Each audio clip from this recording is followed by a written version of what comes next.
Welcome to ప్రజా ప్రకాశం news. Bapatla జిల్లా లంక గ్రామాలలో వరద ప్రభావిత ప్రాంతాల్లో సహాయ కార్యక్రమాలను అధికారులు నాయకులతో కలిసి పర్యవేక్షించి అధికారులతో సమీక్షించిన విద్యుత్ శాఖ మంత్రి గొట్టిపాటి రవికుమార్. ఈ కార్యక్రమంలో బాపట్ల జిల్లా కలెక్టర్ వెంకట మురళీకృష్ణ, మాజీ మంత్రి వేమూరు శాసనసభ్యులు నక్క ఆనందబాబు, బాపట్ల ఎంపీ తెన్నేటి కృష్ణప్రసాద్, వేగశర నరేంద్ర వర్మ పాల్గొన్నారు. ప్రకాశం బ్యారేజ్ కట్టిన తర్వాత ఇంతవరకు కనివిని ఎరుగని రీతిలో ఎక్కువ వరద రావడం జరిగింది. 11 లక్షల క్యూసెక్ల పైన నీరు కిందికి విడుదల చేయడం జరిగింది. అధికారులతో సమన్వయం చేసుకుని వారిని పునరావాస కేంద్రాలకు తరలించే ప్రయత్నం చేస్తున్నాం. వారికి కావాల్సిన నిత్యావసర సరుకులు, ఆహారం, త్రాగునీరు అందించడం జరుగుతుంది. దాదాపుగా 40 పడవలను అందుబాటులో ఉంచాం. ఎటువంటి విపత్కర పరిస్థితి ఎదురైనా కూడా ఎదుర్కోవడానికి సిద్ధంగా ఉన్నాం. అన్ని శాఖలను సమన్వయపరుచుకుని సహాయ కార్యక్రమాలు అందిస్తామని అన్నారు. ప్రజలు అధైర్యపడకుండా ధైర్యంగా ఉండాలని తెలియజేశారు.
లంక, ఈపూర్ లంక, పెదలంక, 9 లంకలు ఇటు వాళ్ళు వచ్చేసారా?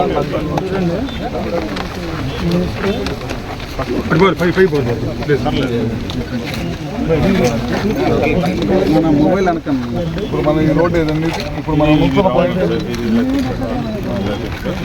ఉన్న పాయింట్ సార్ ఎమ్మెల్యే గారు చెప్పినది చిలుమూరు లంక, షామూరు లంక, చివరి ఇప్పుడు ఈ ఎల్లో పార్ట్ ఉంది కదా, ఈ ఎల్లో పార్ట్ ఐలాండ్ సార్. ఇది నది, ఈ బ్లూ అంతా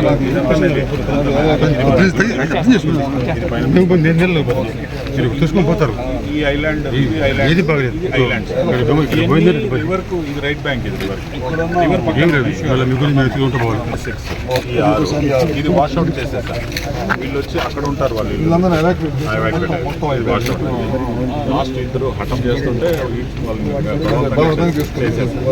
ఈ 5లో మనకు ఉన్నారు పబ్లిక్. ఇందులో నుంచి ఉమెన్ ని, వల్నరబుల్ పీపుల్ తెచ్చేసుకున్నారు.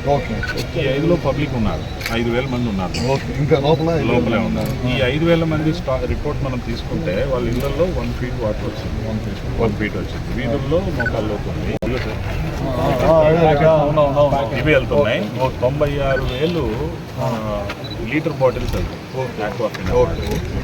వాళ్ళకే కాకుండా వీళ్ళందరికీ కూడా. ఇప్పుడు ఇదంతా పాపులేషన్ మనకి 20,000 మంది. ఈ 20,000 మందికి మనం 12 గంటలకే భోజనం ఇస్తాం. భోజనం కానీ బోట్లు మనం ఇప్పుడు వెళ్తాం సార్, బోట్లు అరేంజ్ చేసుకున్నాం. బోట్లలో భోజనాలు వస్తూ ఉంటాయి. నేను ఇప్పుడు మనకి కృష్ణా జిల్లాలో ఏం జరిగిందంటే, ఒక బోట్లో నుంచి కొంతమంది పబ్లిక్ తేలు పుట్టిందని బయలుదేరి కాపులు అయిపోయింది. 8 మంది లక్కీగా సేవ్ అయ్యారు, లేదంటే అందరూ ఫ్లడ్ అవే అయిపోయింది. అందువల్ల నేను ఇప్పుడు మీడియా ద్వారా రిక్వెస్ట్ చేశాను, అట్లనే ఈసీటీసీ పెట్టి రిక్వెస్ట్ చేశాను, పబ్లిక్ని బయటకి లోపలికి ట్రాన్స్పోర్ట్ చేయొద్దు, ఇది టైం కాదు. అక్కడే ఉన్నారు, 11.5 లక్షల నీళ్ళు వెళ్తున్నాయి. సో పడిపోయారంటే రాదు. కరెంట్ తీగలు కూడా ఉన్నాయి, కరెంట్ పవర్ ఆపాము ఎందుకంటే ఆపితే గోల్ పెట్టుకున్నారు అక్కడ ఓకే ఓకే అందువల్ల మూమెంట్ లేదు. ఓకే. మూమెంట్ ఓన్లీ నర్సులు, డాక్టర్లు, మన సిబ్బంది ఓన్లీ మనకి ఎవరైతే సప్లైస్ అవే చేయమంటున్నాము. ఇక్కడ కూడా మన పోర్ట్ పాయింట్ ఉంది, మనం చూడొచ్చు.